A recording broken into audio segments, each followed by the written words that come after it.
আমি একটা আওয়াজ তুলতে চাই গোটা বাংলার প্রতিটি জনপদ থেকে। আবার সেই আওয়াজ ওঠাও। খতিবে আজম সিদ্দিক আহমদ রহমতুল্লাহি আলাইহির এই পবিত্র ভূমিতে আমি চিৎকার করে আমার পরবর্তী প্রজন্মকে আমি আবার সোচ্চার হওয়ার জন্য বলি, তোমরা এই আওয়াজ তুলো। 47-এ যেই দেশ ভাগ হয়েছিল, ধর্মনিরপেক্ষতা চলবে ভারতবর্ষে, ভারতে, আর ইসলামের ভূখণ্ড বাংলাদেশ এবং পাকিস্তান। পাকিস্তানের কথা আমি বলতে চাই না, এই বাংলার ভূখণ্ডে চলবে একমাত্র কোরআনী শাসন ব্যবস্থা। কাজেই এখন যদি মুসলমানদের হিস্সায়, মুসলমানদের বাটোয়ারায় যেই জমিন ইসলামের জন্য পাওয়া গেল, সেই জমিনে যারা ধর্মনিরপেক্ষতা বাস্তবায়ন করতে চাও, তোমরা আমাদের উপর জোর করে চাস্তো ভাই হয়ে আমার বাবার জমিতে তোমরা দখলদারি কায়েম করতে চাও।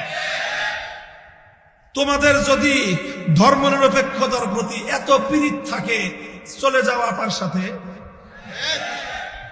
তোমার আপা ধর্মনিরপেক্ষতাকে বিশ্বাস করত, ধর্মনিরপেক্ষতাকে লালন করত, ধর্মনিরপেক্ষতার জন্য লড়াই করত।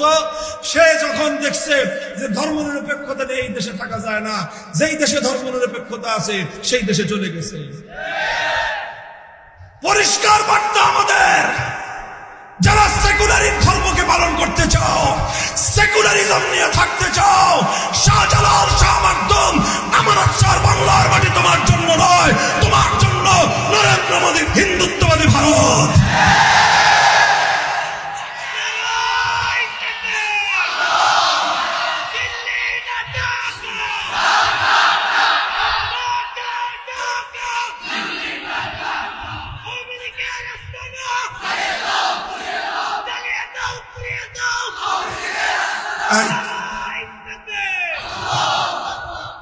কারো আস্তানা জ্বালাইতে বলছি আমি?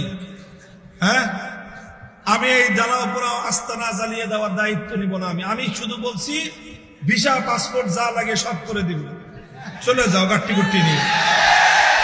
তোমাদের আপাকে তো আমরা বাংলাদেশের টাকা দিয়ে হেলিকপ্টার ভাড়া করে দিছি, যা। কথা বলেন ঠিক কিনা? তোমরা যাইতে চাও, সবার জন্য হেলিকপ্টার দিতে পারবো না, বাসে করে পাঠায় দিব, ট্রেনে করে পাঠায় দিব, চলে যাও। কথা পরিষ্কার, এক জায়গায় এক রাষ্ট্রের মধ্যে সাংঘর্ষিক দুই মতবাদ একসাথে